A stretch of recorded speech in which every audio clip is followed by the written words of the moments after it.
અમારા સૌરાષ્ટ્રના એક વૈષ્ણવ હતા અને અમે ઘણા લોકો શું વલ્લભકુલ અગ્નિ સ્વરૂપ દૂર રહો દજાઈ જશો એ બધાને અગ્નિ જ બનાવી દે કે દજાશો.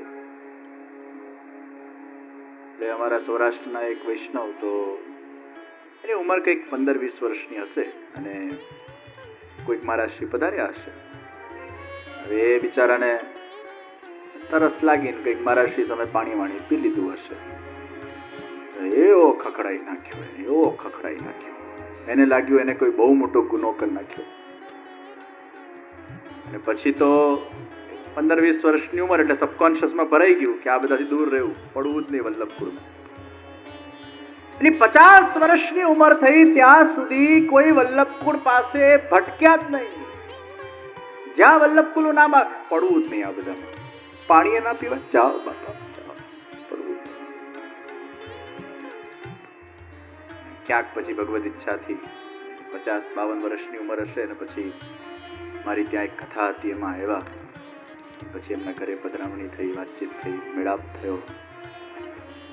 પછી એમને થયું કે ના, હું જેવું માનતો તો એવું નથી, મારી એક ગેરસમજ હતી અને બધાને એક લાકડીએ પાછા હાંકવાય ના જોઈએ.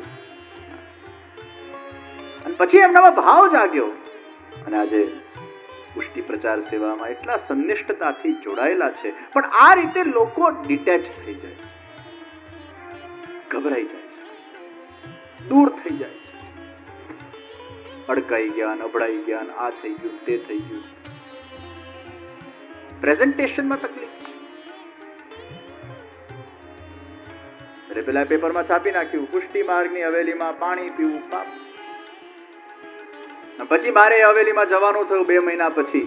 એટલે મને કાર્યકર્તાઓએ કહી રાખેલું કે જે આ પત્રકાર છે એ આપને થોડાક આવીને પ્રશ્નો પૂછશે, એટલે આપ તૈયાર રહેજો.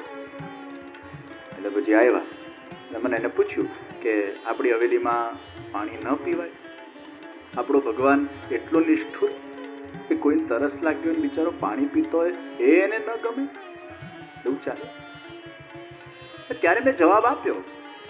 મેં કીધું નિશ્ચિત કોઈ ઇમરજન્સી આવી ગઈ હોય, ડિહાઇડ્રેશન થઈ ગયો હોય, ચક્કર વક્કર આવી ગયા હોય અને ન છૂટકે અગર પાણી પીવું જ પડતું હોય અને પીએ તો ચોક્કસ એમાં કોઈ બાધ્ય નથી. કારણ કે આપણે ત્યાં સિદ્ધાંત છે, આપતકાલે મર્યાદા નાસ્તી. ઘરમાં આગ લાગી હોય ને પછી પેલો મરજાદી એમ વિચાર કરે, અપરસ કરીને આવું, પછી ઠાકોરજીની ઝાંપી કરું, પછી બહાર નીકળ્યું. ભલા માણસ, આગ લાગી છે, દોડ, અપરસમાં છે કે નહીં, ઝાંપી લે ને ભાગ. આપતકાલમાં મર્યાદા હોતી નથી. પથિકો શુદ્રવત આચરે. કોઈક વાર યાત્રાના અંદર પણ અમુક વસ્તુઓનું પાલન આપણે ત્યાં થતું નથી. પથિક એ શુદ્રના જેમ આચરણ કરે તો એને દોષ લાગતો નથી. ઘરે આવીને બધી શુદ્ધિ ને અશુદ્ધિનો પ્રકાર ચાલુ થાય છે. યાત્રાના અંદર શુદ્ધિ અશુદ્ધિના પ્રકારને બહુ વિશેષ મહત્વ આપવામાં નથી આવતું. એટલે મેં એમને કીધું, આપતકાલ, એવી ઇમરજન્સી આવી ગઈ હોય, હવે અડધો કલાકના દર્શન હોય અને એમાં ઘણા તો ટેવ હોય દર 15-15 મિનિટે એમને ઘૂંટડો ભરવો, તો એમાં મેં કીધું એવી બહુ ખાસ આમન્યા પછી ઠાકોરજીની રહે નહીં. અને એવી જરૂર શું આવી આપણને પાણી પીવાની? અને જો આવી છૂટ આપશું તો પછી બધા બાટલીઓ લઈને આવશે, પછી તો કોઈ ચા લઈને આવશે કે છે ભગવાન કે સાથ આજ મંગલા में चाय पे चर्चा. આમે ચાય પર ચર્ચાઓ ઘણી થાય છે. આ લોકો તો આંગળી આપું પોછું પકડે.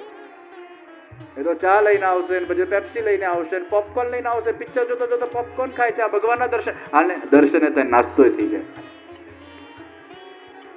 તો કોઈ મર્યાદા જ નહીં રે. કંઈક તો પ્રોટોકોલ હોય. દુનિયાના દરેક ઠેકાણે આપણે બધા જ પ્રોટોકોલ્સને ફોલો કરતા હોઈએ છીએ. અરે લગ્નોના અંદર કેટલું બધું તમે ફોલો કરો છો. 7 દાડાના મોટા મોટા લગ્નો લોકો રાખે, એમાંય પાછું ડ્રેસ કોડ હોય.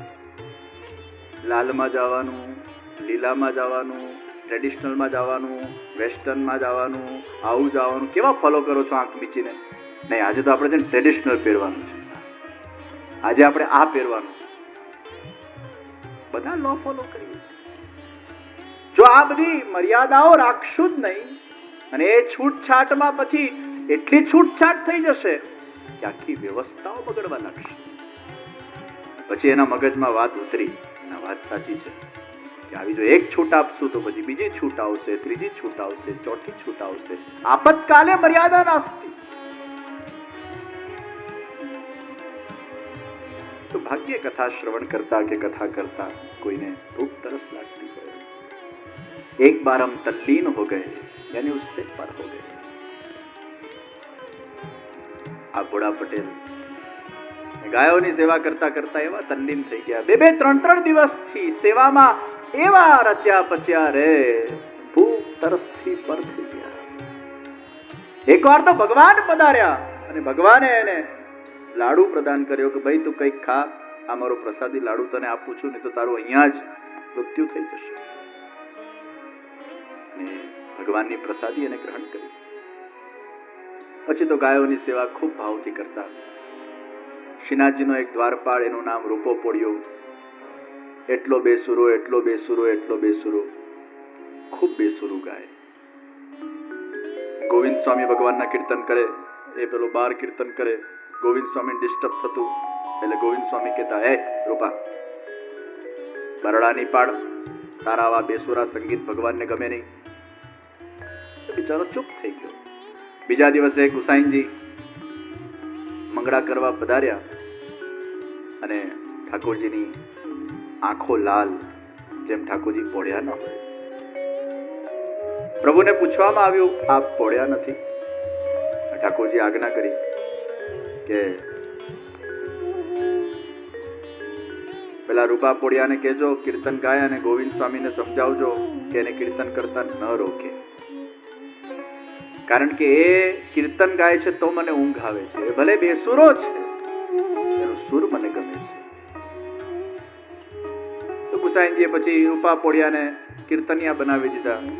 એ દ્વારપાળ હતો, એ દ્વારપાળની જગ્યા ખાલી પડી એટલે ગાયોની સેવા કરવા વાળા પેલા ભોળા પટેલ એને દ્વારપાળ બનાવી દીધા. અને પછી એક દિવસ એ દ્વારપાળ બનેલા હતા, અડધી રાત્રે ભગવાન રાસ કરવા માટે પધારી રહ્યા છે. અનેક ગોપીજનો સાથે ઠાકોરજી રાસ કરવા પધાર્યા. ભોળા પટેલે ભગવાનને રોક્યા, પણ ભગવાને એવો સ્પર્શ કર્યો ભોળા પટેલને કે સ્પર્શથી સ્પર્શાન્વિત થઈને દ્વાર ખોલી દીધા. અને પોતે પણ ભગવાનના પાછળ પાછળ ગયો. એને થયું આટલા બધા આભૂષણો પહેરીને ભગવાન પધાર્યા છે તો એ આભૂષણોની રક્ષા તો મારે કરવી પડે. હું આજે દ્વારપાળ છું. એ પણ પાછળ પાછળ ગયો અને ભગવાને એ સુંદર રાસનું શુભારંભ કર્યો.